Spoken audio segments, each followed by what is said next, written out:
আইনশৃঙ্খলা পরিস্থিতির উন্নতির জন্য আজ থেকেই আইনশৃঙ্খলা বাহিনীগুলোর তৎপরতা বাড়বে। শুরু হবে যৌথ বাহিনীর টহল, জানিয়েছেন স্বরাষ্ট্র উপদেষ্টা অবসরপ্রাপ্ত লেফটেন্যান্ট জেনারেল জাহাঙ্গীর আলম চৌধুরী। বিকেলে সচিবালয়ে আইনশৃঙ্খলা সংক্রান্ত কোর কমিটির বৈঠক শেষে তিনি বলেন, বর্তমানে আইনশৃঙ্খলা পরিস্থিতি সন্তোষজনক। এই সময় প্রধান উপদেষ্টার প্রেস সচিব জানান, কক্সবাজার বিমান ঘাঁটিতে সংঘর্ষের ঘটনার বিস্তারিত তথ্য সংগ্রহ করা হচ্ছে। এরপর পরবর্তী পদক্ষেপ। রেজন ফয়জের রিপোর্ট।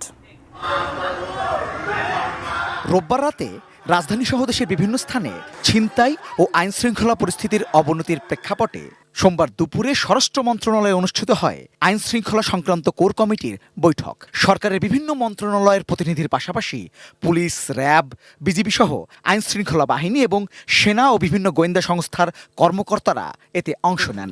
সার্বিক আইনশৃঙ্খলা বৈঠক শেষে স্বরাষ্ট্র উপদেষ্টা দাবি করেন, আইনশৃঙ্খলা পরিস্থিতি এখনো সন্তোষজনক। Vision hot and cool AC 4-way solenoid valve টেকনোলজিতে হিটিং ও কুলিং দুই মোডেই কাজ করে সমানভাবে। Vision hot and cool AC. আমি বলবো আইনশৃঙ্খলা পরিস্থিতি স্যাটিসফ্যাক্টরি, বাট এটা উন্নতি করার অবকাশ রয়ে গেছে।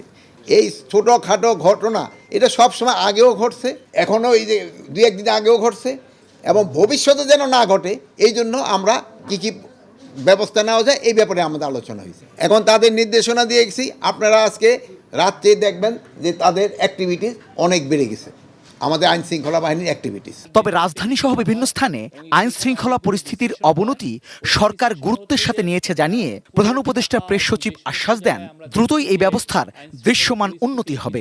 কম্বাইন্ড পেট্রোল করা হবে।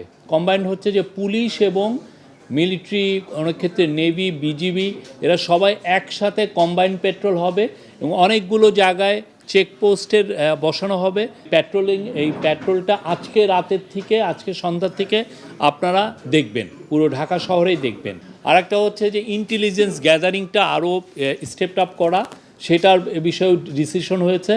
যানজট এড়িয়ে দ্রুত ঘটনাস্থলে পৌঁছাতে আইন শৃঙ্খলা বাহিনীর জন্য মোটরসাইকেল কেনা হচ্ছে বলেও জানান তিনি।